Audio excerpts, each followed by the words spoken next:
My mother-in-law said, family vacations mean everyone, not just who you like, until I showed her the group chat where she uninvited my brother. It started 3 months ago when my husband Devin and I announced we'd rented a beach house for the family reunion. My brother had just gotten divorced after his ex-wife cheated with his business partner. He was struggling, barely keeping it together. I wanted him there. Devin's mother, Patricia, immediately began her campaign. She'd pull me aside at every gathering. Your brother's energy is so negative lately, she'd say, touching my arm with fake concern. Maybe this isn't the right time for him to join us. I'd smile and change the subject, but she wouldn't let it go. Then the group chat started. Patricia created one without my brother in it. I only found out because my sister-in-law accidentally replied all to the wrong thread. I requested access and read 6 weeks of messages. Patricia had been poisoning everyone against my brother. She called him a failure, said divorced people brought bad luck, claimed he'd ruin the vacation with his depression. She even started a poll. Should we uninvite him? 12 people voted yes. My blood went cold. These were people who'd known my brother for years, who'd celebrated with him, borrowed money from him, asked him for favors. Now they were discussing him like a problem to be eliminated. I confronted Devin first. He'd voted yes. Mom said it would be awkward, he mumbled, unable to meet my eyes. With the divorce and everything. That's when something shifted in me. I took screenshots of everything. Every cruel message, every vote, every lie Patricia had spread. Then I printed them out. All 47 pages. The next Sunday dinner, Patricia made her move. She stood at the head of the table and announced that my brother had graciously decided not to join us on vacation. She used that voice she saves for when she wants to sound charitable. He felt it was best to spend time healing alone. My brother looked confused. I hadn't told him yet what was happening. I pulled out the stack of papers. Actually, I said, my voice steady despite my shaking hands, let's talk about who really decided he shouldn't come. I started reading aloud. Every message, every vote, every lie. The room went silent. My brother's face went from confusion to devastation to something harder. My mother-in-law's perfect composure cracked. This is taken out of context, she stammered. But there was no context that could save her. The vacation's canceled, I announced. The deposit's non-refundable, so Patricia, you'll be covering the $8,000. Devin tried to protest, but I wasn't done. I'd been documenting Patricia's behavior for years. The comments about my weight after I had our daughter. The way she'd exclude me from family photos. How she'd told Devin he could do better on our wedding day. I filed for separation the next morning. Devin's entire family turned on me. They called me vindictive, said I was destroying their family over a vacation. My parents suggested I forgive and move forward. But my brother understood. Last week, Patricia called. Her voice was different, smaller. We need to talk about Devin's father, she said. He's been arrested. I felt ice in my stomach. For what? The silence stretched. They're saying fraud, embezzlement from the family business. We're going to lose everything, the house, the savings. Devin doesn't know yet. I thought maybe you could help us tell him, as his wife, ex-wife, I corrected. And no, please, she whispered. There's more. The investigation found something else. Something about your brother's divorce. My heart stopped. What about it? I asked. Maybe we should meet in person, she said. This isn't something I can say over the phone. I met her at a coffee shop 3 blocks from my apartment. She looked terrible. Her hair wasn't styled, no makeup, wearing jeans and a sweatshirt. I'd never seen Patricia without full armor before. She didn't order anything, just sat across from me, hands clasped on the table. Richard's been skimming from the business for 12 years, she started. The investigators traced it back to 2013. He's looking at 15 to 20 years. I waited. That wasn't why she'd called. They found payments, she continued. Large payments to your brother's ex-wife, starting 2 years before her affair came out. My stomach dropped. What kind of payments? Patricia pulled out a folder. Bank statements, wire transfers, emails. Richard had been paying my sister-in-law $3,000 a month for 2 years. The last payment was dated 3 days before she asked my brother for a divorce. Why? I managed to ask. She was blackmailing him. Patricia's hands shook as she turned pages. She found out about the embezzlement, threatened to expose everything unless he paid her. When he couldn't keep up the payments, she took the nuclear option. Destroyed your brother's life to punish Richard. I stared at the documents. My brother's marriage hadn't fallen apart. It had been systematically demolished by my father-in-law trying to cover his crimes. Why are you telling me this? I asked. Because Richard said we need to tell your brother before the prosecutors do, and I can't face him alone. Not after what I did. She looked at me then. Really looked at me. I know you hate me. I know I destroyed any chance of you forgiving me, but your brother deserves to hear this from family, not strangers in a courtroom. I thought about the past 3 months, watching my brother spiral, blaming himself for not being enough, not seeing the signs, while the whole time, he'd been a pawn in someone else's game. No, I said. Patricia blinked. What? You don't get to ask me for favors. You don't get to use me to make yourself feel better about what you've done. I stood up. My brother's been through enough because of your family. If you want to tell him, you can do it yourself. Leave me out of it. I walked out before she could respond, but I didn't go home. I drove straight to my brother's apartment. He answered the door in a ratty t-shirt and sweatpants. His place was a mess. Pizza boxes, empty beer bottles, curtains drawn. Hey, he said, surprised. What's wrong? Can I come in? He stepped aside. I cleared space on his couch and sat down. I need to tell you something about your divorce. I laid it all out. The embezzlement, the blackmail, the payments, how his ex-wife had known for 2 years before she left, how Richard had used embezzled money to pay her off, how it had all been a calculated move to protect herself when she knew it was going to blow up. My brother sat perfectly still through the whole explanation. When I finished, he was quiet for a long time. She knew, he finally said. The whole time I thought I'd failed her, she knew exactly what she was doing. Yeah, I said quietly. He stood up abruptly. I need to call my lawyer. The next few days were chaos. My brother met with prosecutors, turned over everything his ex-wife had told him about Richard's business. Suddenly, he went from victim to key witness. The prosecutors were building a case not just against Richard, but against my sister-in-law for extortion and conspiracy. Devin called me 6 times. I didn't answer. He showed up at my apartment on the 3rd day. I opened the door because my daughter was at school and I didn't want a scene when she got home. "You need to tell your brother to stop," he said without preamble. "Stop what? Telling the truth? He's destroying my father, my mother, our whole family." Devin's face was red. All because his marriage didn't work out. Your father embezzled millions of dollars. His ex-wife blackmailed Richard for 2 years. This isn't about his marriage not working out. My dad made mistakes, but he doesn't deserve to go to prison. Devin stepped closer. "You could fix this. Tell your brother to back off. Say he misunderstood or something." I stared at him. This man I'd been married to for 8 years. Father of my child. You want me to help your father get away with stealing from his employees and destroying my brother's life? It's not that simple. It really is. I stepped back. "We're done here, Devin. Don't come to my apartment again. I'm still my daughter's father. Then act like one. Because right now you're asking me to help criminals because they're your family." What kind of example is that? He left without another word. The divorce proceedings got ugly fast. Devin's lawyer tried everything. Accused me of alienation of affection, parental manipulation, even suggested I was unstable. My lawyer had been documenting everything since day one. The group chat messages, the family exclusion, Patricia's campaign against my brother. It painted a clear picture of a family that had no problem destroying people they didn't like. The judge wasn't impressed with Devin's arguments. Meanwhile, Richard's trial date got set. My brother was scheduled to testify. Patricia called me 3 more times. I never answered. She started showing up at my work. Hospital security had to escort her out twice. "Please," she begged the 2nd time. "Richard will die in prison. He has a heart condition. He won't survive. He should have thought about that before he stole from people and ruined my brother's life. I know we've been terrible to you. I know I've been terrible. But he's still my husband. Devin's father, your daughter's grandfather." That stopped me. Our daughter, Mira. She was 7 years old. She loved her grandfather. He was the only one in Devin's family who'd ever been kind to her, who played with her for hours, never criticized her, always had time. "Does Mira know?" I asked. Patricia shook her head. "Devin wants to wait until after the trial. He thinks Richard will be acquitted. He won't be. The evidence is overwhelming." "I know." She started crying then, right there in the hospital lobby. "I know he's guilty. I've known for years. I just couldn't face it. Couldn't face what it meant about my life, my choices. So I pretended everything was fine and took it out on people I could control. Like you, like your brother. I should have walked away. Should have let her suffer the consequences of her husband's crimes and her own cruelty. But I thought about Mira. About how she'd feel when her grandfather went to prison and nobody had prepared her. I'll talk to Devin about telling Mira,"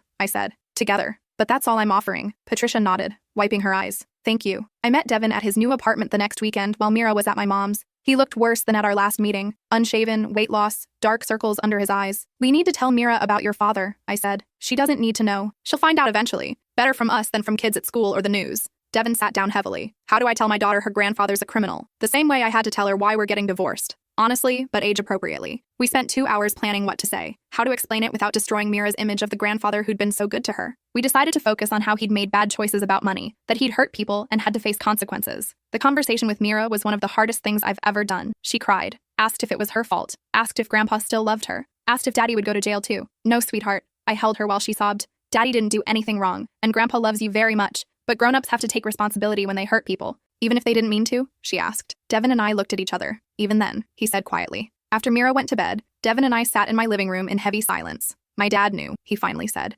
"about the embezzlement. I confronted him last week. He said he did it for us, for the family, so we could have a better life. That's what they all say. He destroyed your brother's marriage, made him think it was his fault for months, and I helped." Devin put his head in his hands. "I voted to exclude him from the vacation because my mom told me to. I didn't even question it. Just went along with whatever she wanted because it was easier than standing up to her. Yeah, I'm sorry." He looked up at me. "I know that's not enough. I know sorry doesn't fix what I let them do to you and your brother. But I am sorry." I wanted to scream at him, to list every hurt, every slight, every time he'd chosen his mother over me, but I was tired. So tired of being angry. "I need you to testify," I said instead. "What?" "At your father's trial. I need you to testify about what you know. About the money, the business, all of it." Devin's face went white. "That would destroy him. He destroyed himself. And a lot of other people along the way, including your son." "What son?" "Your brother, Thomas. The one nobody talks about." Devin stood up fast. "How do you know about Thomas?" "I've known for 3 years. Your mom got drunk at Christmas and let it slip. I did some digging. I pulled out another folder. I'd been collecting a lot of folders lately. Thomas was your older brother, born when your mom was 17. She gave him up for adoption because your grandparents forced her to. Richard promised her they'd find him someday, bring him home. Then Richard started embezzling to pay off your grandparents to keep quiet about it.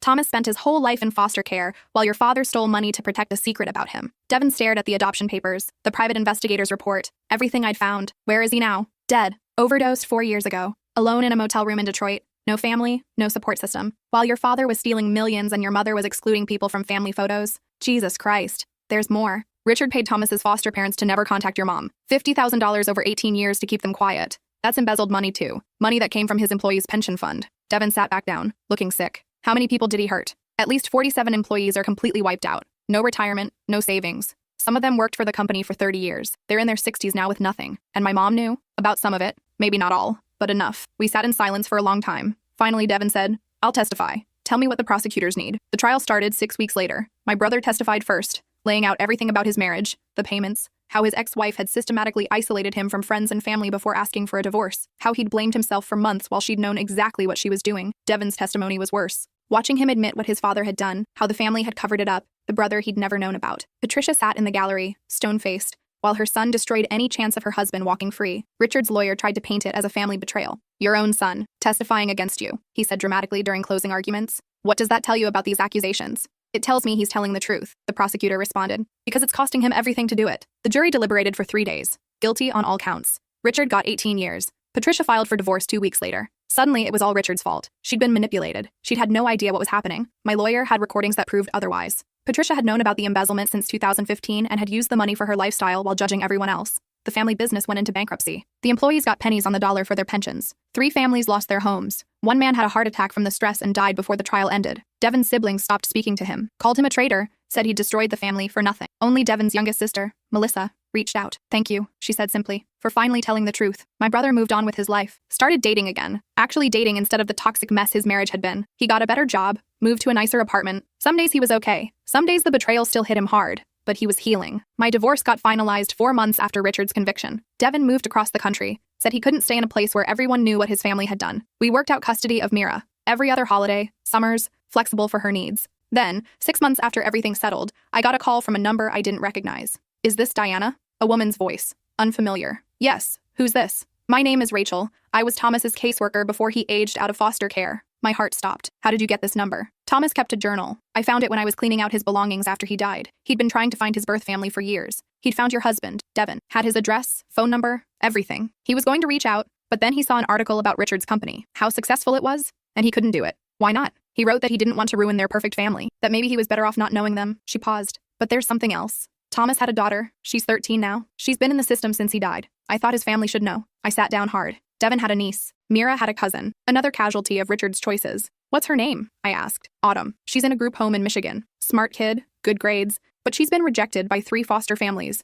They say she has attachment issues. Can I meet her?" "I was hoping you'd ask." I flew to Michigan 2 weeks later. Didn't tell Devin or my brother or anyone. Just got on a plane and went. The group home was exactly what you'd expect. Tired staff, worn furniture, kids who'd learned not to hope for anything. Rachel met me at the door. "She doesn't know why you're here," she said. I told her someone wanted to talk about her dad. Autumn was small for 13, dark hair like Devin's, Thomas's eyes from the photos I'd seen. She sat across from me in a common room, suspicious and guarded. "You knew my dad?" she asked. "No," I said honestly, "but I know his family, his mother, his brother." She tensed. "The ones who threw him away?" "Yeah." "Why are you here?" "Because they didn't know about you, and they should have. They didn't want to know about him. Why would they want me?" Fair question. I thought about Patricia's perfect family photos, how she'd excluded anyone who didn't fit her image, how Thomas had been erased from their history, how Autumn had spent 13 years alone because of it. "His brother Devin has a daughter," I said. "Your cousin. She's 7. She just found out her grandfather went to prison for stealing money, that he lied about a lot of things, including your dad." Autumn's expression didn't change. So she's learning that families mess up, that sometimes the people who are supposed to protect you fail, but that doesn't mean you stop trying to do better. "Are you trying to sell me on some heartwarming reunion?" Autumn's voice was sharp. "Because I've been in the system for 4 years. Nobody wanted me then. I don't need pity now. Not pity. Truth." I pulled out my phone, showed her pictures of Mira. "This is your cousin. She doesn't know about you yet, but she should. You both lost someone because of lies and secrets. Maybe you don't need a family, but she could use someone who understands what it's like when everything falls apart." Autumn studied the photos. "She looks happy. She is. Most of the time. But her family just imploded. Her parents are divorced. Her grandfather's in prison. Half her relatives won't talk to her dad anymore. She's 7 years old trying to make sense of why the adults in her life couldn't just tell the truth. And you think I can help with that? I think you've survived things she can't imagine. I think you know what it's like to be thrown away by people who should have protected you. And I think that matters." Autumn was quiet for a long time. Finally, she said, "What do you want from me?" "Permission to tell Devin about you, to see if he wants to meet you. No pressure, no promises. Just the option. And if he doesn't, then nothing changes for you. But you'll know the truth instead of wondering." She thought about it. "Okay." I called Devin from the airport. "We need to talk. About Thomas." "I can't do this right now, Diana. He had a daughter. She's 13. She's in foster care." Silence. Then, "What?" I told him everything. About Autumn, about the journal, about Thomas watching their family from the outside and deciding he wasn't good enough to be part of it. About a 13-year-old girl who'd lost her father and spent 4 years being rejected by people who were supposed to help her. "Where is she?" Devin asked quietly. "Michigan. I just met her." Without telling me? I needed to see if she was real, if this was another lie or manipulation. "But she's real, Devin. She's your niece." And she's been alone for 4 years while we've been dealing with your family's mess. Devin was quiet for so long I thought he'd hung up. Then, send me her information. I need to think. 2 weeks passed. I didn't hear from Devin. Didn't push. This was his choice to make. Then Autumn's caseworker called. Devin just submitted foster care paperwork. He's requesting placement of Autumn with him as a kinship placement. I sat down. He's taking her. He's trying to. It's not guaranteed, but he's got family connection and a stable home. That counts for a lot. Does she know? I'm telling her now. Devin called me that night. I need your help. With what? Convincing Autumn this isn't temporary. She won't talk to me. Says she doesn't trust adults who make promises. Her caseworker says she's shut down completely since I submitted the paperwork. She's protecting herself. I know, but I need her to understand I'm not my father. I'm not Patricia.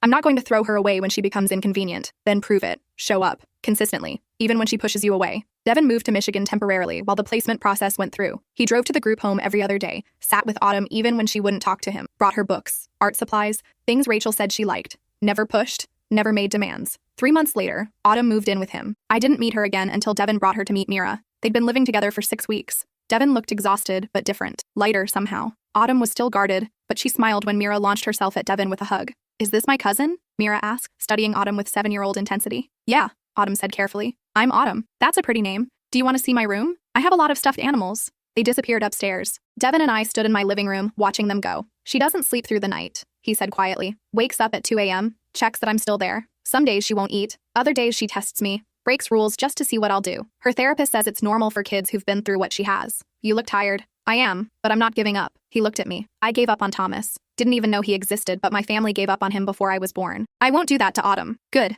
We stood in silence for a moment. Then Devin said, thank you for finding her. For not letting her disappear like Thomas did. She's family, even if your mom tried to erase that. Especially because of that. Upstairs, we heard Mira's voice chattering away. And then, surprisingly, Autumn laughing. She's good for Mira, I said. Mira's good for her too. Reminds her what it's like to be a kid. Patricia tried to contact Devin 3 times after Autumn moved in. He never responded. She'd sent letters to Autumn too, trying to explain, to apologize. Autumn threw them away without reading them. I don't need her apologies. Autumn told me once. She had her chance to be a grandmother when my dad was alive. She chose not to be. The employees Richard had stolen from filed a civil suit. Won a judgment for $4.2 million.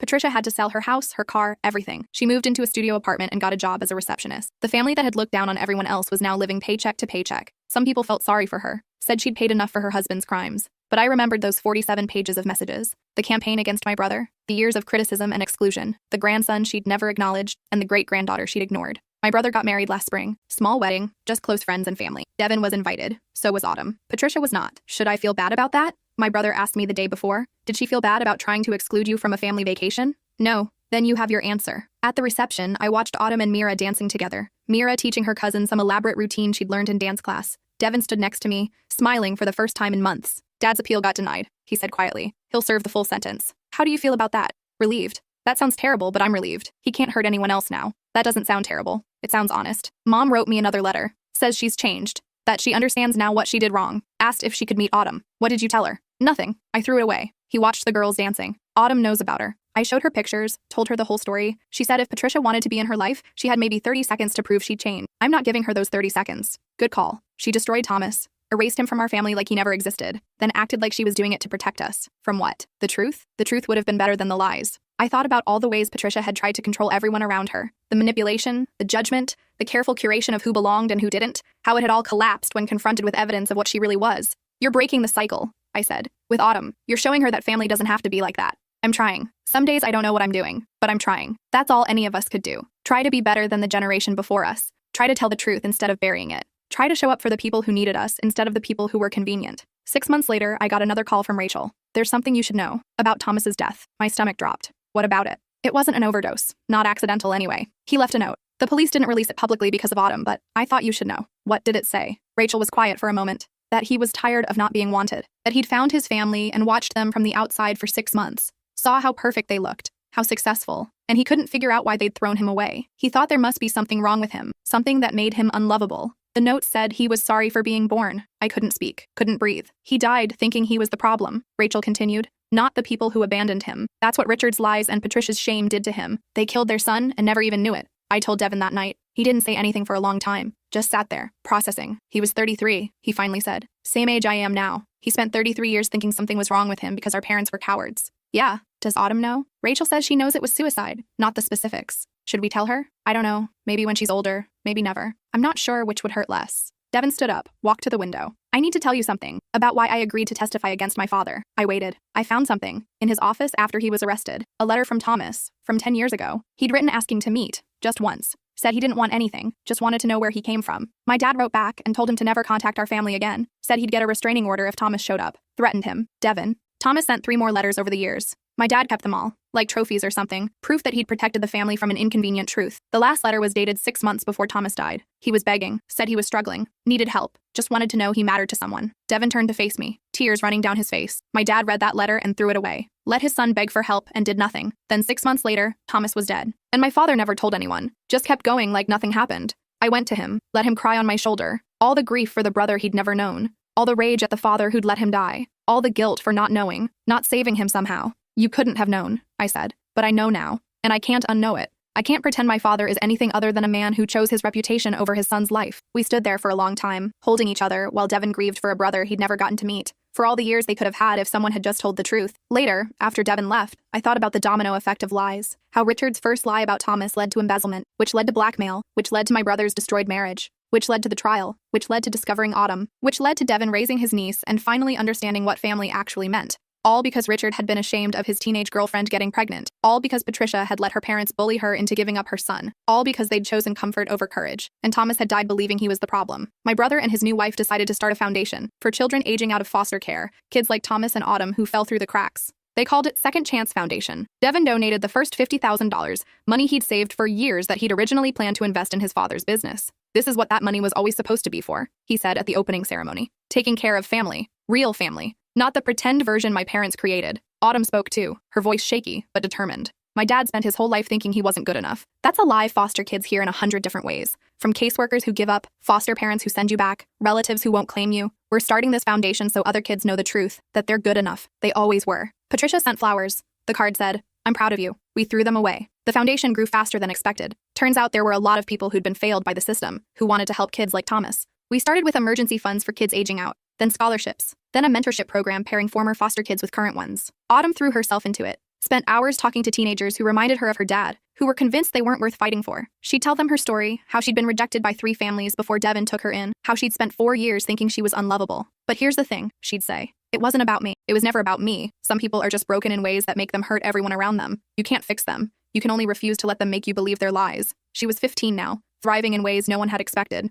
Honor roll student, varsity soccer player, volunteer coordinator for the foundation. She still had nightmares sometimes, still tested Devin's commitment in small ways, but she was healing. Mira adored her. Would tell anyone who'd listen about her amazing older cousin who'd survived so much and was still kind. They video chatted every night. Autumn helping with homework, Mira sharing gossip about kids in her class. "She's the sister I always wanted," Mira told me once. "She's lucky to have you too. Do you think Grandpa knew what he did? How much he hurt people?" I thought about Richard in prison, refusing visitors, refusing to accept responsibility. I think he knew. He just didn't care enough to stop. That's sad. Yeah, baby, it is. 2 years after the trial, the prison called. Richard had had a massive heart attack. He was on life support, unresponsive. They needed to know about his medical directives. Devin had power of attorney. He asked me to go with him to the hospital. Not Patricia, not his siblings. Me. "I need someone who won't make me feel guilty for whatever I decide," he said. We stood outside Richard's ICU room, machines breathing for him, keeping him alive artificially. The doctor said he was brain dead, that even if he woke up, he'd never be himself again. "What do you want to do?" I asked. Devin stared through the glass. He'd hate this. Being helpless, dependent. He'd want to die. "That doesn't answer my question. I want him to suffer," Devin said quietly.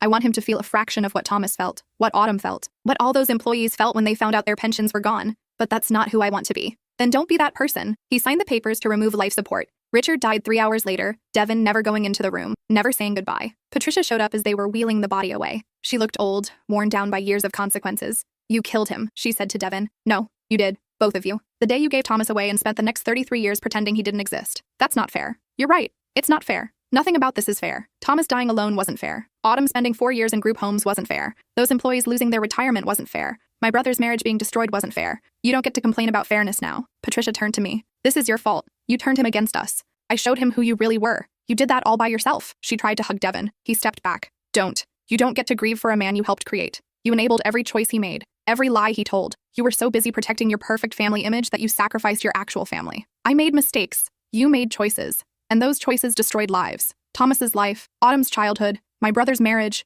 your grandchildren's stability. All so you could keep pretending everything was fine." I said I was sorry. Sorry doesn't bring Thomas back. Sorry doesn't give Autumn the childhood she deserved. Sorry is just a word you use to make yourself feel better without actually changing anything. Devin walked away. leaving Patricia standing alone in the hospital corridor. I followed him. In the car, he said, "Was I too harsh? No, she's still my mother. She's still the woman who ran a campaign to exclude your brother-in-law from a vacation, who erased her own son from family history, who stood by while her husband destroyed lives. Being a mother doesn't erase that. I keep waiting to feel something. Grief, sadness, anything, but I just feel numb. You're grieving who you thought he was. The father you believed in before you knew the truth. That's a different kind of grief." We drove in silence for a while. Then Devin said, "Autumn wants to go to the funeral." "Why?" "She says she needs to see it's really over. That Thomas's story doesn't end with him dying alone thinking he was worthless. That it ends with his daughter standing at his father's funeral, surrounded by family who chose her." Smart kid. The funeral was small. Patricia's friends, some distant relatives who hadn't heard the full story. Devin's siblings showed up, their faces carefully neutral. They still weren't speaking to him. Autumn stood between Devin and Mira, her chin high. She wore black, her hair pulled back, looking older than 15. When people asked who she was,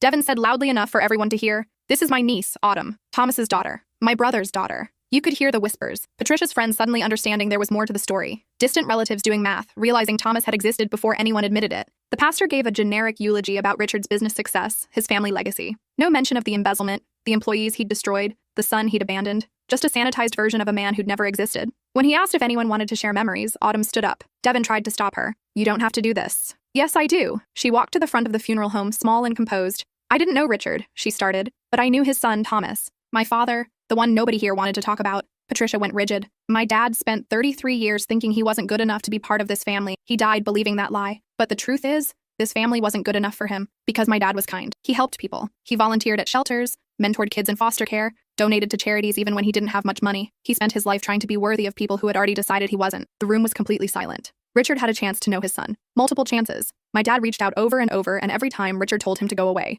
because Richard was more concerned with his image than his own child. That's who you're here mourning. A man who valued reputation over people, money over integrity, comfort over courage. Patricia stood up. "That's enough." "No," Autumn said firmly. "It's not enough. You spent 33 years pretending my dad didn't exist. You don't get to silence him now. Or me." She turned back to the room. Thomas was a good man who got dealt a terrible hand, but he kept trying. He kept hoping. He kept believing that maybe, someday, his parents would want him. And they never did. That's Richard's legacy. Not his business success. Not his wealth. But the son he threw away and the granddaughter he never acknowledged. She walked back to her seat. The pastor tried to continue, but no one was listening. They were all staring at Autumn, at Devin, at Patricia. After the service, Patricia cornered us in the parking lot. "How dare you let her speak like that? At her grandfather's funeral." "He wasn't her grandfather," Devin said. "He refused that role. Don't pretend otherwise now. I'm still your mother. You're the woman who gave birth to me. That's biology. Being a mother is something else entirely." Patricia looked at me desperately. "Please tell him he's making a mistake. Family is everything. Family is nothing if it's built on lies," I said. "You taught me that." We drove home in 3 cars, a caravan of chosen family.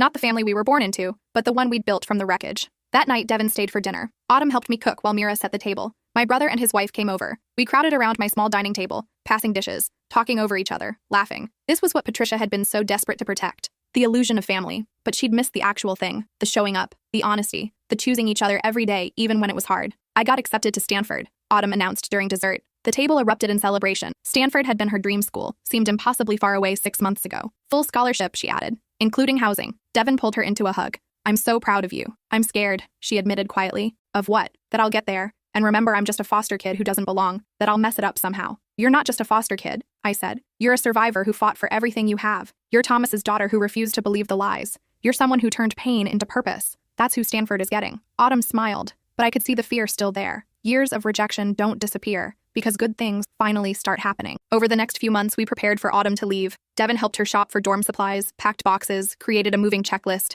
Mira made her a photo album of their favorite memories together. The night before she left, I found Autumn in my backyard, staring at the stars. "You okay?" I asked, just thinking about my dad, wondering what he'd think of all this. "He'd be proud. You didn't know him. I know he raised you to be kind despite everything, to care about other kids in foster care, to stand up at your grandfather's funeral and tell the truth even when it was terrifying. That's not something you're born knowing. Someone taught you that." Autumn was quiet for a moment. "He used to tell me stories about his dream family, how someday we'd have a big house where I could have my own room, and he'd teach me to play guitar, and we'd have Sunday dinners with people who loved us. I thought he was making it up, like a fairy tale that would never happen. But it did happen. Yeah, just not the way either of us imagined." She turned to face me. "Do you think he knows, wherever he is, that I'm okay now?" "I think he knows. And I think he's relieved that you found people who see your worth. That's all he ever wanted for you." She hugged me then, something she rarely did. "Thank you for finding me, for not letting me disappear like he did. You were always worth finding." Devin drove Autumn to Stanford 2 days later. They called from the road, Autumn describing everything she saw, her voice mixing excitement with nerves. Devin sent pictures of her dorm room, her roommate, the campus. "She's going to be okay," he said when he got back. "Yeah, she is. I keep thinking about Thomas. How different things could have been if someone had just fought for him the way we fought for Autumn. You can't change the past." "No. But we changed her future." That has to count for something. It counted for everything. 3 years passed. Autumn thrived at Stanford, studying social work with a focus on foster care reform. She came home for holidays, bringing friends who'd also been in the system, creating the family she and Thomas had always dreamed of. Mira was 10 now, volunteering at the foundation, telling Autumn's story to anyone who'd listen. She wanted to be a social worker when she grew up, help kids find families who'd fight for them. My brother's foundation expanded to 4 states, helping hundreds of kids annually. They'd prevented 12 suicides, found placement for 33 kids who were aging out, provided emergency funds to 47 families. Devin moved back to our city, bought a house 3 blocks from mine. He dated occasionally but wasn't serious about anyone. "I'm focusing on being the dad Mira deserves," he said. "Everything else can wait." Patricia moved to Florida, got a job at a community college admissions office. She sent cards on birthdays and holidays that nobody acknowledged. Sometimes I felt bad about that. Most times I didn't. Then, 4 years after Richard's death, I got a call from a lawyer. Richard's appeals had been posthumously reviewed. The conviction stood, but they'd found evidence of another victim, a woman named Jennifer who'd worked at the company 20 years ago.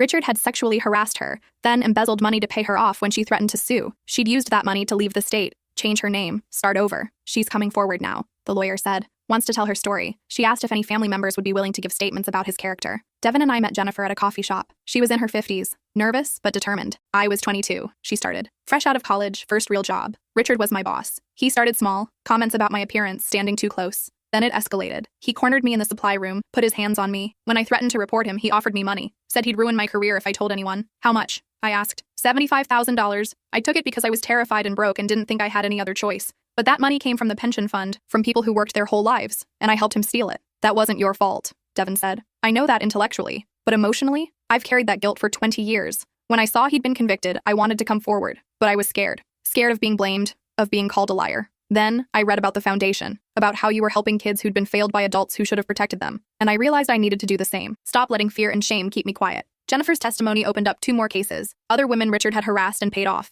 The company ended up settling with 5 women total, payments coming from Richard's estate. Patricia's inheritance vanished completely. She called Devin, hysterical. "They're taking everything. I'll have nothing left. Then you'll finally understand what it feels like to lose everything because of choices someone else made," Devin said calmly. "Like Thomas, like Autumn, like my brother, like all those employees. Welcome to consequences." He hung up before she could respond. "Was that too harsh?" he asked me. "After everything she's done?" "No." The media picked up Jennifer's story. Articles about Richard's decades of abuse, the company's complicity, the women he'd silenced. Patricia was named as someone who'd known about at least one of the payoffs and never reported it. Her friends in Florida stopped calling. She lost her job, had to move into a smaller apartment in a worse neighborhood. "I almost feel sorry for her," I told my brother. "Almost?" Then I remember those 47 pages of messages, how she systematically turned the family against you because she thought you were beneath them, how she erased Thomas, how she stood by while Richard destroyed lives, and my sympathy evaporates. She made her choices. Yeah, and now she gets to live with them. Autumn graduated Stanford with honors. Gave a commencement speech about breaking cycles of trauma and choosing who we become. Devin and I sat in the audience crying while Mira cheered so loudly people turned around. "Your dad would be so proud," I told Autumn afterward.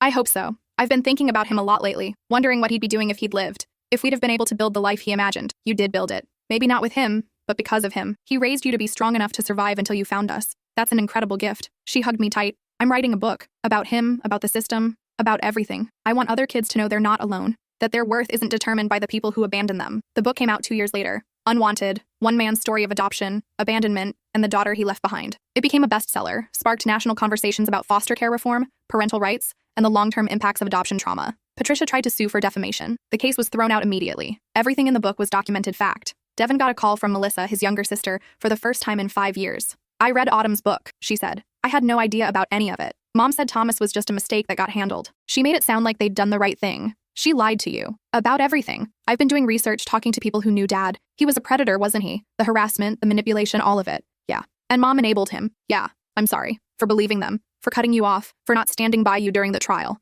Devin was quiet. Then, "You were protecting yourself. I understand that. That doesn't make it right. No, but I understand it." Melissa flew out the next month. Met Autumn, Mira, heard the whole story from start to finish. She cried through most of it. "I have 2 kids," she said. "Boys, 8 and 6. I've been teaching them to be like Dad. Successful, strong, take what they want." "Oh my God, what have I been doing?" "You can change that," I said. "Teach them something different. That's what breaking cycles means." She started coming to family dinners. Brought her kids, her husband. They joined the foundation board, helped expand programs. Her oldest son, Mason, became friends with Mira. Said he wanted to be a foster parent when he grew up. "Because everyone deserves a family," he told me seriously. "Not just the people who get born into good ones." 8 years old and already understanding what Richard and Patricia never had. 5 years after Richard's death, the foundation held a gala fundraiser. Autumn was the keynote speaker. Devin and I co-chaired the event. My brother and his wife coordinated everything. Melissa handled sponsorships. 200 people attended. Former foster kids, social workers, donors, advocates. We raised $340,000 in one night. During her speech, Autumn said, "My father died believing he was unwanted. That's the story he carried his whole life. But the truth is more complicated. He was desperately wanted by the wrong people for the wrong reasons,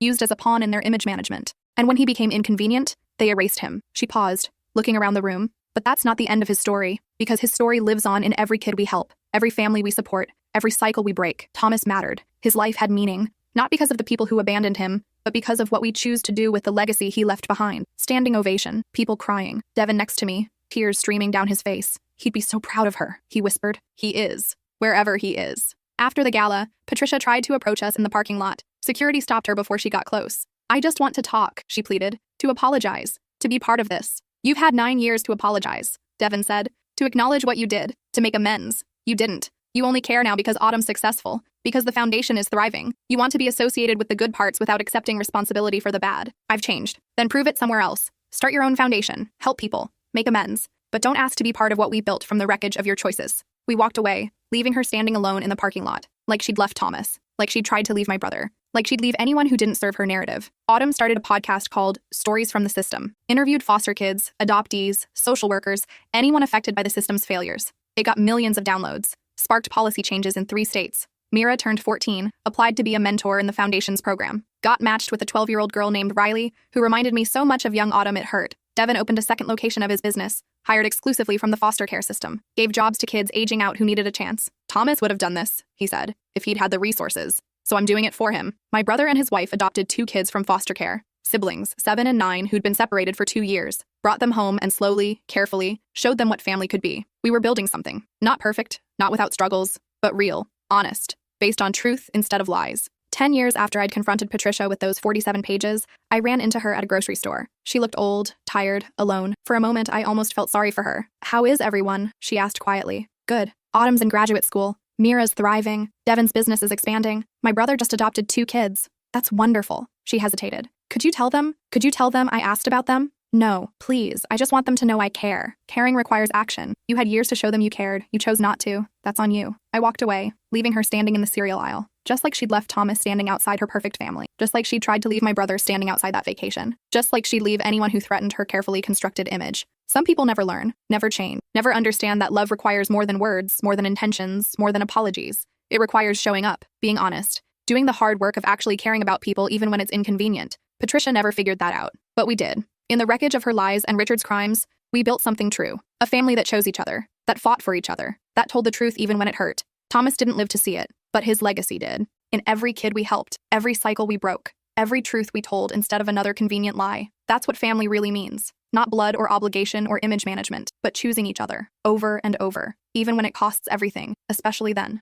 My in-laws said, "We're taking the family to Europe," but when the bill came, they all looked at me and my husband. The restaurant was one of those places with cloth napkins and wine lists thicker than phone books. My father-in-law had insisted on it to celebrate the big announcement. 10 of us sat around that table. His parents, his 2 sisters and their husbands, his brother and us. "This is going to be the trip of a lifetime," my mother-in-law had gushed, passing around photos of villas in Tuscany on her iPad. 2 whole weeks. The entire family together. She squeezed my hand like we were best friends, though she'd spent the last 3 years calling me what's-her-name at family gatherings. Sometimes she'd just point at me and say her. The waiter brought the check in a leather folder. $847 for one dinner. My father-in-law opened it, glanced at the total, then slid it directly in front of my husband. His sisters suddenly became very interested in their phones. His brother excused himself to the bathroom. The timing was almost perfectly choreographed. "Well," my father-in-law said, leaning back in his chair with that smile I'd learned to hate, "you 2 have been talking about wanting to spend more time with family." My husband's face went pale. We'd been saving for a down payment on a house. Our account had exactly $23,400 in it. Every dollar earned through double shifts and skipped vacations.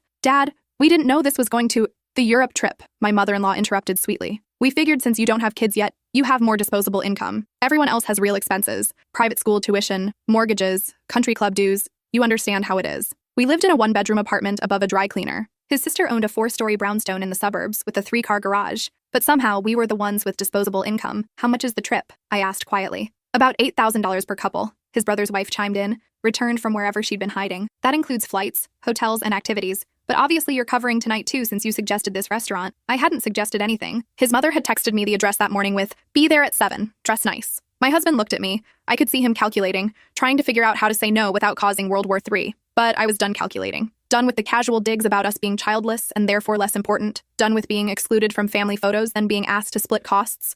Done with his mother calling me what's your name while expecting me to fund her entire Italian fantasy, I stood up, grabbed my purse, and pulled out my wallet. I placed exactly $80 on the table, our portion of the meal with tip, and looked at my husband.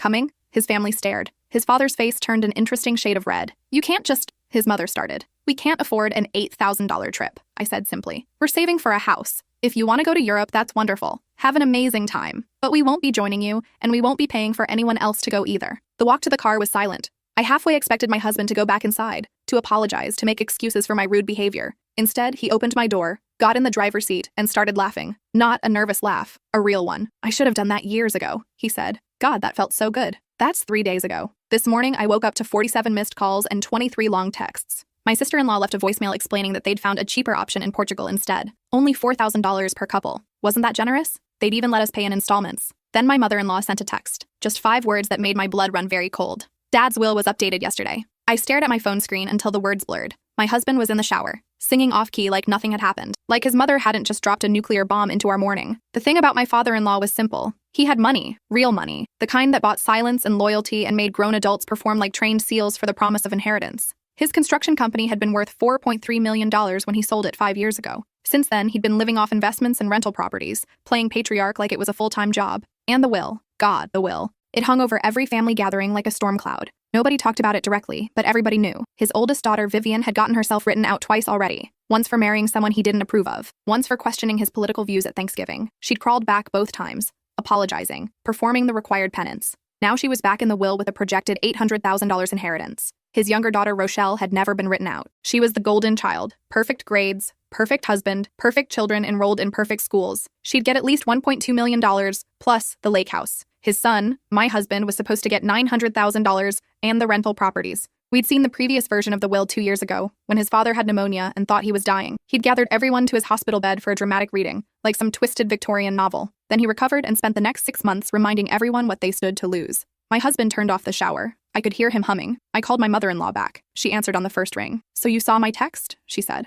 Not a question. What did he change? Well, she drew out the word like taffy. Your little performance at dinner upset him quite badly. He has a heart condition, you know. The stress could have killed him. My father-in-law's heart condition consisted of slightly elevated cholesterol. His doctor had told him to eat more vegetables. Instead, he'd turned it into a weapon, clutching his chest dramatically whenever someone disagreed with him. What did he change? He removed you and my son from the will entirely. Everything will be split between Vivian and Rochelle now, and before you think he'll change his mind, you should know he had his lawyer write in a clause. If either of you contest it, the money goes to charity. My hands went numb. He can't. He absolutely can. It's his money, dear. Maybe if you hadn't embarrassed him in public, humiliated him in front of his entire family, made him look like some kind of tyrant demanding money from his own children. We were asked to pay $8,000 for a trip we didn't even know about. You were invited to join your family. There's a difference. And now my son will lose everything because of your pride. She hung up. I sat on the edge of our bed, which we'd bought at a discount furniture store for $400. The frame creaked whenever we moved. In the next room, my husband was getting dressed for work, completely unaware that his mother had just blown up our future. $900,000, plus rental properties that generated roughly $6,000 a month. Gone. I thought about our savings. $23,400. We'd been so proud of that number. It had taken us 4 years of sacrifice. 4 years of my husband working overtime at the engineering firm while I managed operations at a nonprofit that paid me $42,000 a year. 4 years of skipping vacations, driving a 2009 Honda Civic with a broken air conditioner, buying clothes from thrift stores. Also, we could afford a down payment on a starter home. Something small. 2 bedrooms. Maybe a tiny yard. We'd looked at listings every Sunday morning, dreaming about which rooms would be whose, where we'd put the furniture we didn't have yet. $400 could get us maybe a townhouse in a questionable neighborhood. Or we could keep renting above the dry cleaner, where the chemical smell seeped through the floorboards, and our downstairs neighbor played death metal until 2 a.m. every Thursday. But $900,000. That was different. That was a real house. College funds for future kids, retirement accounts, security. My husband walked into the bedroom wearing his work clothes, a cheap button-down I'd ironed the night before. He was smiling. He'd been smiling for 3 days straight ever since we walked out of that restaurant. Morning, he said, kissing the top of my head. You okay? You look pale. I handed him my phone. I watched his face as he read the text, watched the smile drain away like water, watched his hand start to shake. Mom called, I said quietly. We're out, completely. Everything goes to your sisters now. He sat down hard on the bed. The frame creaked. Because of the restaurant, he said. Not a question. Because we didn't agree to pay for their vacation. He was quiet for a long time. Then he stood up, grabbed his car keys, and headed for the door. Where are you going? To talk to my father. Babe, wait. But he was already gone. I heard his car start. Heard him peel out of the parking lot with more aggression than our ancient Civic could really handle. I should have stopped him. Should have told him that begging never worked with his father, that apologizing would just prove we were weak, that his dad would make him crawl and humiliate himself, and maybe Maybe let him back in the will with a reduced amount, just enough to keep us desperate. But I was tired. So tired of this family and their games. My phone buzzed. My sister-in-law, Vivian. I heard about the will, her text said. That's really rough. But honestly, you guys brought this on yourselves. Family comes first. Maybe this will teach you some perspective. Then Rochelle. Dad's really hurt. He just wanted us all to spend time together. I hope you're happy. Then my husband's brother,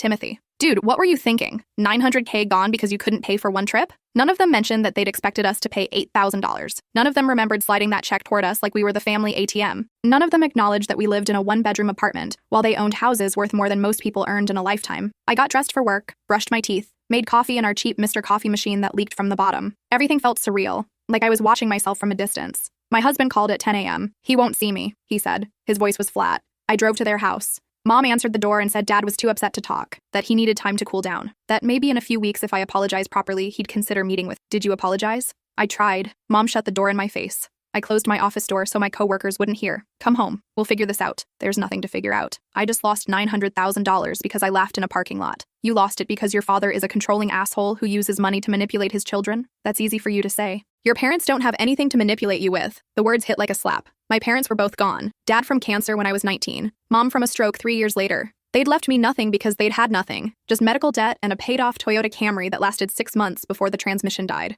I'll call you later, he said, and hung up. I sat at my desk, staring at spreadsheets I couldn't process. My boss knocked twice, asking if I was feeling all right. I told her I had a migraine. She let me leave early. When I got home, my husband wasn't there. His car was gone. He didn't answer my calls. He came back at 8 p.m., smelling like beer. I went to see Timothy, he said, dropping his keys on our rickety IKEA table. Thought maybe he could talk to Dad for me. Know what he said? He said I should just apologize to you, blame everything on you, tell Dad it was all your idea and you pressured me into leaving. That's what he wants you to do? That's what they all want me to do. Vivian called me while I was there, said the same thing. If I divorce you and apologize, Dad will probably put me back in the will. Maybe not the full amount, but something. The room went very quiet. Are you considering it? I asked. He looked at me for a long time. Do you know what $900,000 would mean for us? What kind of life we could have without me? I didn't say that. You didn't have to. He ran his hands through his hair. I'm going to bed. He slept on the couch that night, or tried to. I could hear him tossing and turning, the old cushions squeaking with every movement. I lay in our bed, staring at the ceiling, doing math. If we saved aggressively, really cut back, maybe we could have $40,000 in 3 more years. That plus a FHA loan might get us a small condo. We'd be in our 30s by then. Older parents? If we ever decided to have kids. No safety net. No backup plan. Or he could divorce me. Apologize to his father. Get back in the will. Find someone his parents actually approved of. Someone who knew how to smile and nod and pay for things quietly without making a scene. I got up at 3 a.m. and found him awake on the couch, phone in his hand. What are you looking at? I asked. He turned the screen toward me. Zillow listings. Houses in nice neighborhoods with good school districts. 4 bedrooms. Actual yards. Attached garages. We could have had this, he said quietly. We still can. Just takes longer. I'm 32. I'm tired of living like a college student. I'm tired of our car breaking down every other month. I'm tired of hearing our neighbors fight through paper-thin walls. I'm tired of wearing the same 4 shirts to work because we can't afford anything else. So what do you want to do? He was quiet for a long time. I don't know. The next morning, I called in sick to work. My husband went to his job without saying goodbye. I spent the day researching lawyers, trying to understand if there was any legal recourse. Everything I read said the same thing. Unless we could prove mental incapacity or fraud, our father-in-law had every right to leave his money to whoever he wanted. And the no contest clause meant that if we challenged it and lost, we'd lose everything and probably rack up thousands in legal fees. My husband came home at lunch. He'd never done that before. I talked to my dad, he said, on the phone. He agreed to see us both tomorrow night, at their house, for dinner. What did you tell him? That we wanted to apologize. Something cold settled in my stomach. We? He wants you there too. Mom insists on it. She said if you apologize sincerely, really explain how wrong you were, they might consider forgiving us. Forgiving us for what? Setting a boundary? For embarrassing them. For making them look bad in front of the whole family. For being disrespectful and ungrateful after everything they've done for us. What have they done for us? He threw his keys on the table. They skidded across and landed on the floor. They paid for our wedding. They bought us dishes and towels and sheets when we moved into our first apartment. They've helped us out more times than I can count. They paid for half the wedding. We paid the other half. And those dishes and towels were hand-me-downs from your sister that she didn't want anymore. The sheets had stains. Jesus Christ, why do you always have to keep score? Because someone has to. Because they're rewriting history and you're letting them. He picked up his keys. I'm going back to work. Are you seriously expecting me to go apologize tomorrow? I'm expecting you to care about our future. He left. Didn't come home until after 9 p.m. We ate dinner in silence. Microwaved leftovers that tasted like cardboard. That night, lying next to him in bed, I whispered, I'm not going. What? To dinner tomorrow. I'm not apologizing for having self-respect. He turned on the bedside lamp. You can't be serious. I'm completely serious. You're willing to throw away $900,000 because you're too proud to say you're sorry? I'm willing to throw away $900,000 because it's not actually ours. It's a carrot your father uses to control all of you. And the second we apologize, he'll know he can make us do anything. We'll spend the rest of his life performing for him, hoping he doesn't change the will again. That's not. When's the last time your father gave you anything without strings attached? When's the last time he did something kind without expecting payback? My husband stared at the ceiling. He's always been tough. That's just how he is. Tough is having high standards. Tough is pushing your kids to succeed. This is something else. This is manipulation. And if we go tomorrow and grovel, we're telling him it works. So what's your solution? We just accept being poor forever? We're not poor. We have jobs. We have savings. We have each other. That's easy to say when you grew up with nothing. You don't know what it's like to have everything and then lose it. You're right, I don't. My parents couldn't afford to manipulate me. They loved me without conditions because that's all they had to give. He turned off the light. I'm going tomorrow, with or without you. Then go. We lay back to back, not touching, the space between us feeling like miles. I woke up the next morning and he was already gone. Left for work early without breakfast. I found a note on the table. Dinner's at 7. Please come. I went to work. Tried to focus. Failed miserably. My boss asked me 3 times if I needed to go home. I told her I was fine. At 5 p.m., I sat in my car in the parking lot, keys in the ignition. I could drive to his parents' house. I could walk in. I could say I was sorry for causing a scene, sorry for being difficult, sorry for not understanding that family means financial obligation. I could smile while his mother looked at me with that satisfied smirk. I could nod while his father explained how disappointed he'd been in our behavior. I could listen to his sisters talk about how they knew I'd come around eventually, and maybe we'd get back in the will. Maybe. Or maybe this was just the first test. Maybe next month there'd be another demand, another expectation, another price to pay for their approval. I drove home instead. At 6:45, my husband called. Where are you? Home. Are you coming? No? They're waiting for you. Mom set a place at the table. She made your favorite dessert. I don't have a favorite dessert. She doesn't know anything about me except that I'm the woman who married you. Please, I'm begging you. Just come and apologize. We can go back to normal. This is normal. This has always been normal. You were just too close to see it. He hung up. I sat in our apartment alone, eating scrambled eggs for dinner, listening to the dry cleaner close downstairs. At 9:30, I heard his car pull up, heard him climb the stairs slowly like each step hurt. He came in and didn't look at me, just went straight to the bedroom. I followed him. How was dinner? They wanted to know where you were. What did you tell them? That you were sick. Mom said it was very convenient, you getting sick right before your apology. Dad said he'd give you one more chance. Sunday dinner, this weekend, final opportunity. And if I don't go, then I'm choosing between you and my entire family. You shouldn't have to choose. That's the whole problem. He pulled off his tie. They asked me something tonight. What? They asked if you were trying to isolate me from my family. If you were one of those controlling wives who drives a wedge between a man and his relatives. Mom even said she'd read articles about it. How abusive partners cut people off from their support systems. I felt like I'd been punched. And what did you say? I didn't say anything. I just sat there while they talked about you like you were some kind of villain, and I didn't defend you. Why not? Because I'm tired. I'm tired of fighting. I'm tired of being caught in the middle.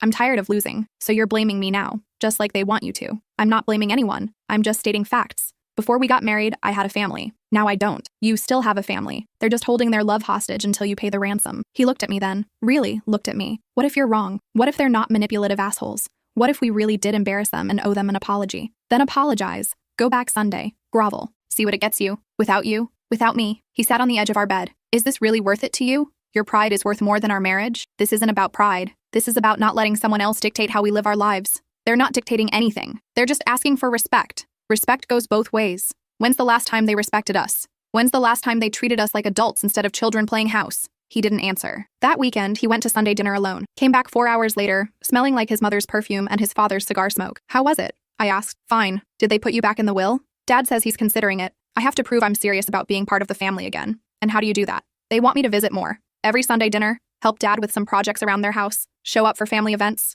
Without me. They think we need some time apart to evaluate our marriage. They want you to leave me. They want what's best for me, which is leaving me. He went quiet. Then, maybe they're right. Maybe we rushed into this. We got married after 18 months. Maybe we didn't really know each other. I know you. I know you're scared. I know your father has been playing this game your whole life and you're exhausted. But walking away from me won't make him stop. He'll just find new ways to control you. Or maybe he'll finally be proud of me. That night, I slept in our bed alone. He took the couch again. It became a pattern. He'd go to his parents every Sunday, come home late, sleep on the couch. We'd go days without talking beyond basic logistics. Did you pay the electric bill? We're out of milk. Your mother called. At work, I threw myself into projects, stayed late, volunteered for every assignment. Anything to avoid coming home to an apartment that felt like a tomb. 6 weeks after the restaurant incident, my husband asked me to sit down, said he needed to talk. I'm moving out, he said. Just temporarily. I need some space to think. Where are you going? My parents have a guest house. Mom offered. Of course she did. This isn't about them. This is about us. We're not working. We're not working because you're letting them destroy us from the inside. We're not working because you can't let anything go.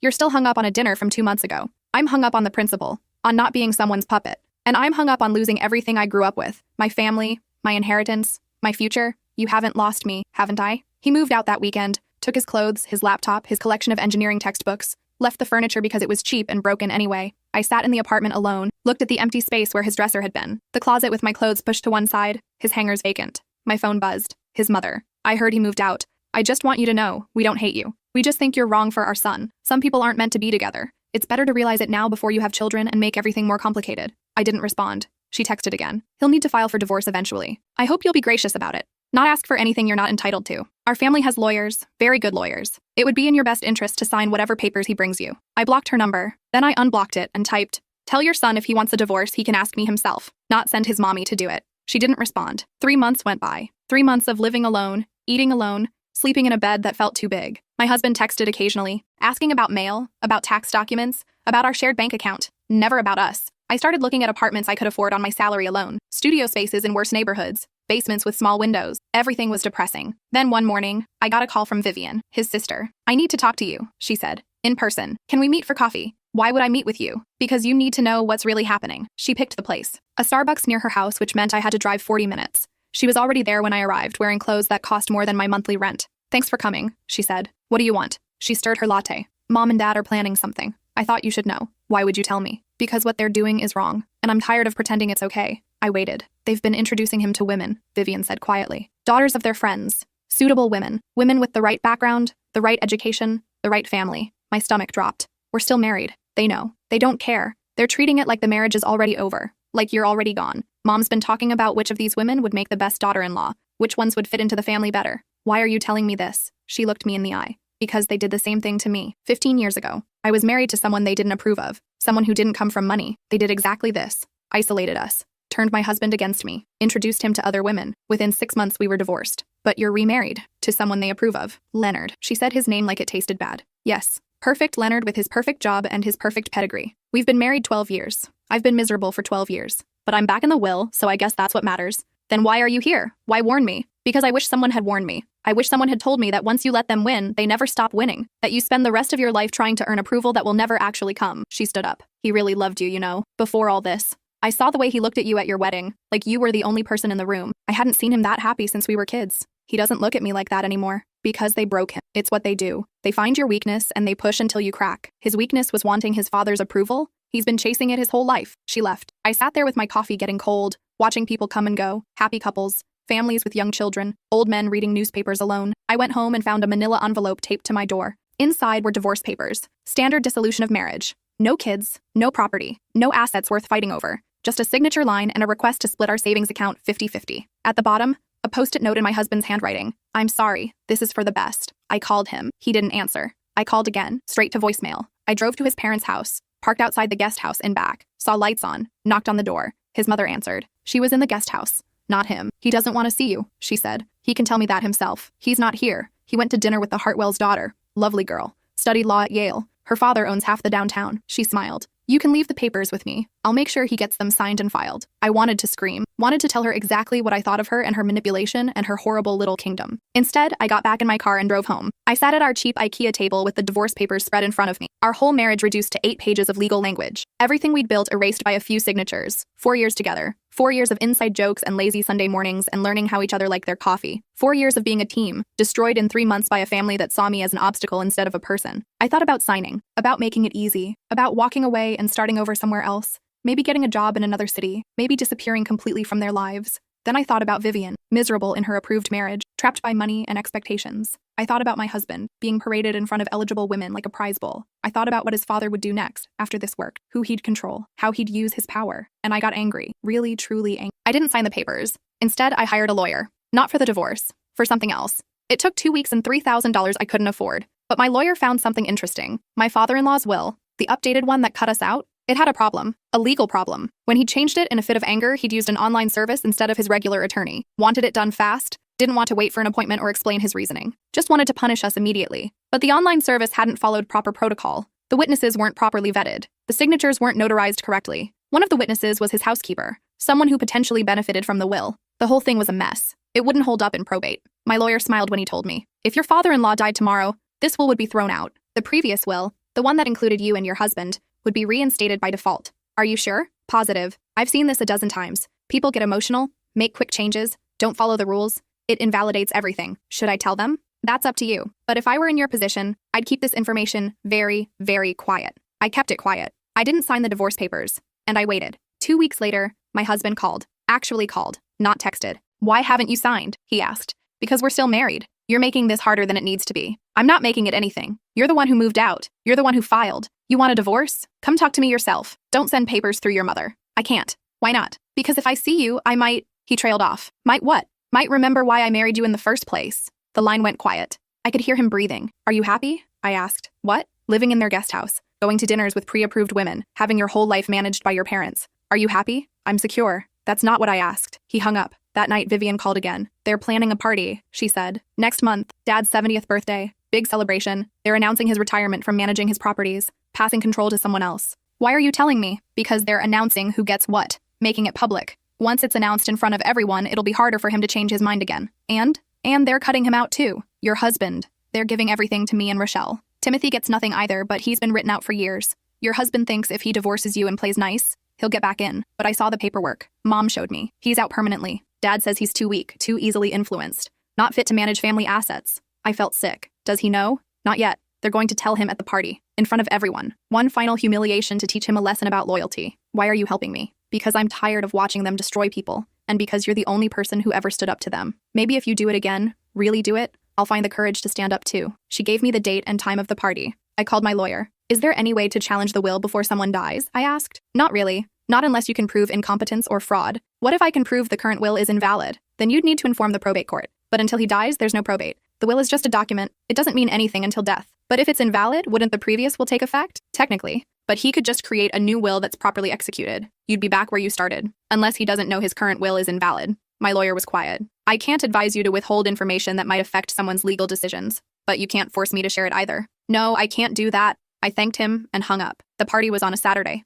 My husband texted me that morning. Mom wants the papers signed before tonight. Says it would be awkward if people ask about you and we're still legally married. I didn't respond. At 6 p.m. I got dressed. Not in anything fancy. Just nice jeans and a sweater. I drove to my in-laws' house. Their driveway was full of expensive cars. Their house was lit up like Christmas. Through the windows, I could see people in cocktail attire, holding wine glasses, laughing. I walked up to the front door and rang the bell. My mother-in-law answered. Her face went white. What are you doing here? I was invited. You absolutely were not. I'm still family. Still married to your son. So technically, I'm invited to all family functions. She tried to close the door. I put my foot in the way. Get out or I'll call the police. Call them. I'd love to explain why a married woman isn't allowed at her father-in-law's birthday party. She stared at me, then stepped aside. I walked in. The room went quiet. Everyone turned to look. Vivian was by the window, her face a mixture of shock and something like hope. Rochelle looked ready to murder me. Timothy just looked confused. And my husband was standing next to a blonde woman in a designer dress holding her hand. My father-in-law stood up from his chair. What is she doing here? I came to celebrate, I said. Happy birthday. Get out of my house. Actually, I have something to share. Something everyone should probably hear. My mother-in-law moved toward me. If you think you can make a scene,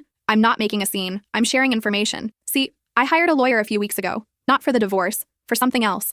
I was curious about your updated will, the one you changed when you got angry at us. My father-in-law's face turned red. That's private family business. It would be, except it's not actually valid. The room went very still. What are you talking about? My mother-in-law said. The will you had changed? You used an online service. Didn't follow proper legal protocol. The witnesses weren't vetted correctly. One of them benefited from the will. The signatures weren't properly notarized. My lawyer says it would be thrown out immediately in probate. My father-in-law sat down hard. You're lying. I have the documentation. Would you like to see it? I pulled out a folder from my purse, handed it to him, watched him read it, watched his face go from red to gray. This means, I said to the room, that if he died tomorrow, the old will would be reinstated. The one that included me and my husband. The one that split everything between all 3 children, not just the daughters. Rochelle grabbed the papers from her father, read them. This can't be right. It is, I said. You can check with your own lawyers, or you can just believe me. My husband stepped away from the blonde woman. You're saying? I'm saying your father has been manipulating you for 3 months based on a will that doesn't legally exist. My father-in-law stood up, shaking. You had no right to investigate my private documents.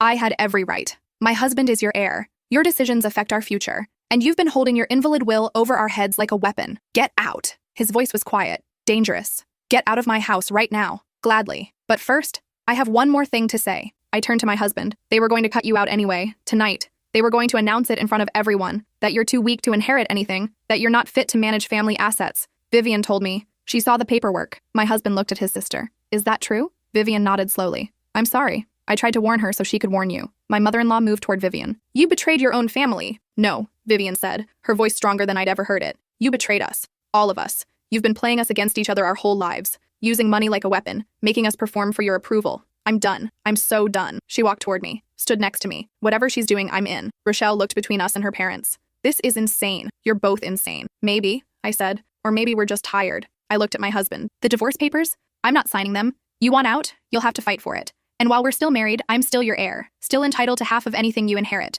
So you might want to think carefully about whose side you're on. I walked out. Vivian followed me. Behind us, I could hear yelling, my father-in-law screaming, my mother-in-law crying, Rochelle defending them, Timothy trying to calm everyone down, and my husband, silent. Vivian and I sat in my car in the driveway, listening to the chaos inside. What happens now? She asked. I have no idea. That was the bravest thing I've ever seen. Or the stupidest. She laughed. Actually laughed. Same thing sometimes. We sat there for 20 minutes before my husband came out. He opened my passenger door, looked at Vivian, then at me. Can we talk? He said. Vivian got out, squeezed my hand, and walked to her own car. My husband got in. We sat in silence. Were you really not going to tell me? He finally asked. About the will being invalid? I was going to tell you, eventually, when you were ready to hear it. And when would that be? When you stopped letting them make decisions for you? He looked at his parents' house. They're furious. Dad's calling his lawyer right now. Mom's having what looks like a panic attack. Rochelle won't speak to either of us. Good. Good? Yeah, good. Let them be furious. Let them panic. Let them feel what it's like when they're not in control. This could destroy the whole family. The family was already destroyed. It's been destroyed for years. You were just too scared to admit it. He was quiet for a long time. That woman inside. The blonde. Her name is Patricia. Mom introduced us 6 weeks ago. She's nice, smart, from a good family, everything they want. Okay. I don't love her. Okay. I don't even like her that much. But I kept seeing her because I thought if I did everything right, eventually I'd feel something. And did you? No. I just felt empty, like I was watching someone else live my life. So why are you telling me this? He turned to look at me. Because I love you. I've always loved you. Even when I was too angry to admit it. Even when I convinced myself you were the problem. Even when I was holding her hand inside that party. Your parents will cut you off completely if you stay with me. I know. The will might be invalid now, but he'll fix it. He'll create a new one and make sure it's legal.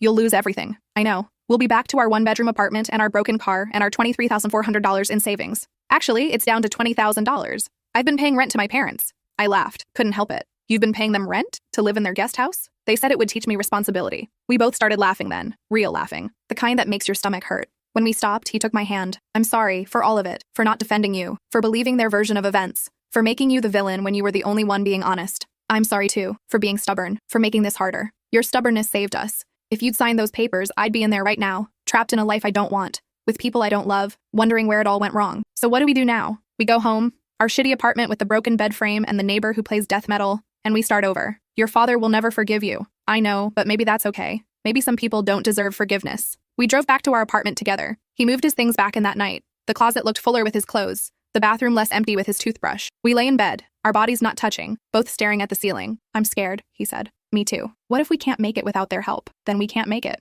But at least we'll fail on our own terms. He reached for my hand in the dark. No more Sunday dinners. No more Sunday dinners. No more performing for approval. No more performing. The next morning, his father called. My husband put it on speaker so I could hear. I've had my lawyer draw up a new will, his father said. Properly executed this time. You and your wife are excluded. Permanently. Everything goes to Rochelle. Vivian excluded herself by choosing you over family. Okay, my husband said. Okay? That's all you have to say? What else is there? You've made your decision. We've made ours. You're going to regret this. Both of you. When you're struggling to pay rent and watching your sisters live in luxury. When you have children you can't afford to send to good schools. When you're working until you're 70 because you have no retirement. You'll regret choosing pride over family? Maybe, but it'll be our regret, not yours. His father hung up. My husband turned off his phone. That felt good. Yeah? Yeah. 3 weeks later, Vivian called. She'd filed for divorce from Leonard. She'd moved out of their house and into an apartment across town. Her parents weren't speaking to her. Rochelle had called her a traitor. She'd lost her inheritance, her social standing, her entire support system. But I'm free, she said. For the first time in my adult life, I'm actually free. She asked if we wanted to have dinner. Just the three of us. No performance, no judgment, just family. We met at a cheap Thai restaurant, the kind with plastic chairs and fluorescent lighting. Vivian showed up in jeans and a sweatshirt, her hair in a messy ponytail. She looked younger, lighter. I forgot what it felt like, she said over pad thai, to make my own choices, to not care what anyone thinks. It's terrifying, my husband said. Absolutely terrifying, she agreed. I love it. We talked for 3 hours about our parents and their control, about money and manipulation, about building lives that actually belonged to us. When we left, Vivian hugged us both. Thank you, she whispered, for showing me it was possible. 6 months passed. 6 months of living quietly, working hard, rebuilding our savings. We didn't hear from his parents, didn't see them at holidays, didn't get invited to family events. Rochelle sent a Christmas card, just her signature, no message. We took it as the peace offering it was. Timothy called once, asked if we were okay, said he missed us, but he didn't leave their orbit. Too scared, too dependent. We understood. My husband got a promotion at work. I got a raise. We started looking at houses again, small ones, fixer-uppers we could actually afford. It'll take longer, my husband said, looking at listings. Without their money, everything worth doing takes longer. We found a place. 2 bedrooms, 1 bathroom. Needed work, but had potential. We made an offer. It was accepted. On moving day, Vivian showed up with boxes and tape and muscles. Family helps family move, she said. Just the 3 of us.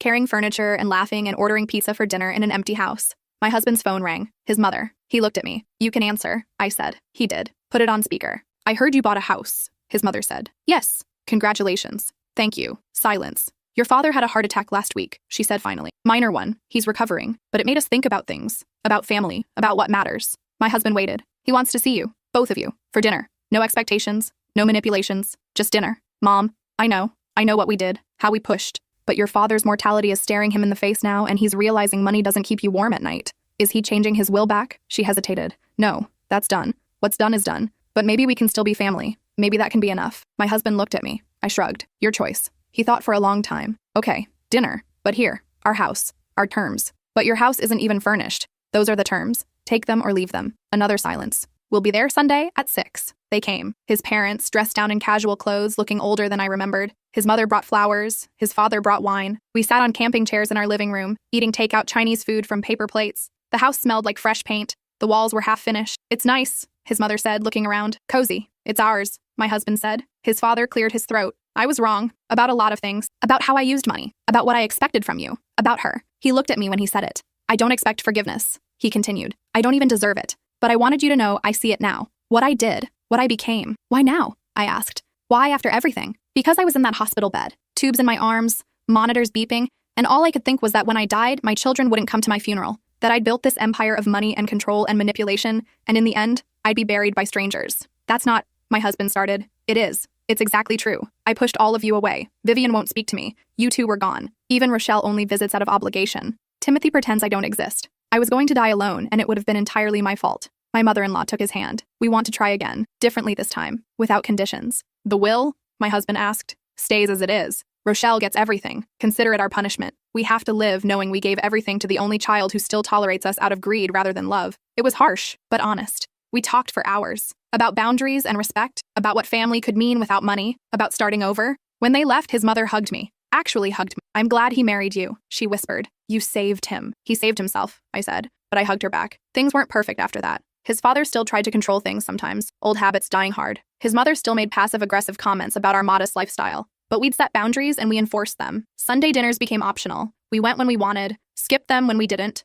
No guilt, no manipulation. Vivian started dating someone new, someone she chose, someone who made her laugh, someone her parents didn't approve of, which made her like him even more. Timothy slowly came around, started joining our dinners, started asking questions about how we'd done it, broken free. We told him the truth. It was terrifying and hard and worth it. 2 years later, my father-in-law died. Heart attack. Massive and sudden. He was 72. At the funeral, Rochelle showed up in designer black, crying into a handkerchief. She'd become his caretaker in his final years, managing his properties, handling his affairs. She'd earned every penny of her inheritance. The will was read. As promised, everything went to her. $3.8 million in assets, properties, investments, the lake house. She looked at us across the lawyer's office. He wanted me to tell you something. At the end, right before he died, he said he was proud of you, that you'd built something real, that you'd become the man he'd pretended to be. My husband cried then, not for the money, for the words he'd needed his whole life. Rochelle surprised us. She split the rental properties with us and Vivian, not because she had to, because she wanted to. He was wrong, she said, about everything, but especially about excluding you. You don't have to do this,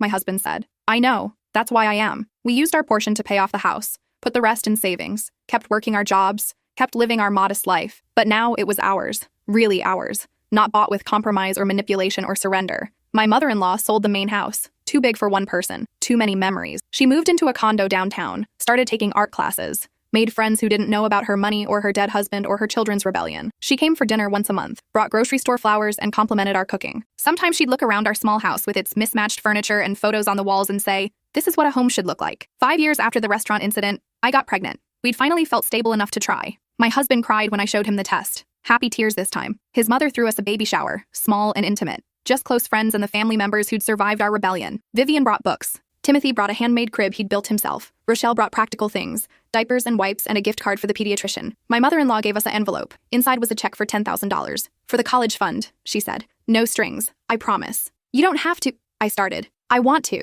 This baby gets a grandmother who doesn't manipulate, who doesn't control, who just loves. We named our daughter Vivian Rose. Named her after the sister who'd had the courage to break free, who'd showed us it was possible. My husband's father never met her. But sometimes I think about him in that hospital bed, realizing what mattered, hoping it wasn't too late. For us, it had been just in time. We still live in that first house, the 2-bedroom with the fixer-upper charm. We've painted it and fixed it and made it beautiful. Not expensive, not impressive, just ours. On Sundays, sometimes we have dinner with family. Sometimes we don't. We decide based on what we want, not what we owe. And every single time I drive past a fancy restaurant with cloth napkins and phone book wine lists, I remember walking out with $80 on the table and my husband following me into the parking lot. Best $80 I ever spent. The thing about inheritance is that it comes in different forms. Money is one kind, but freedom is another. Self-respect is another. The ability to look yourself in the mirror and know you didn't compromise who you were for a check. My daughter will inherit a modest house, a small college fund, no empire, but she'll inherit parents who chose each other over money, who chose authenticity over approval, who learned the hard way that love without conditions is the only kind worth having. She'll inherit the story of how her parents walked out of a restaurant and changed everything. And maybe, someday, when someone tries to manipulate her with money or power or family obligation, she'll remember that story. She'll remember it's okay to walk away. She'll remember that some prices are too high to pay. She'll remember that real wealth has nothing to do with what's in your bank account.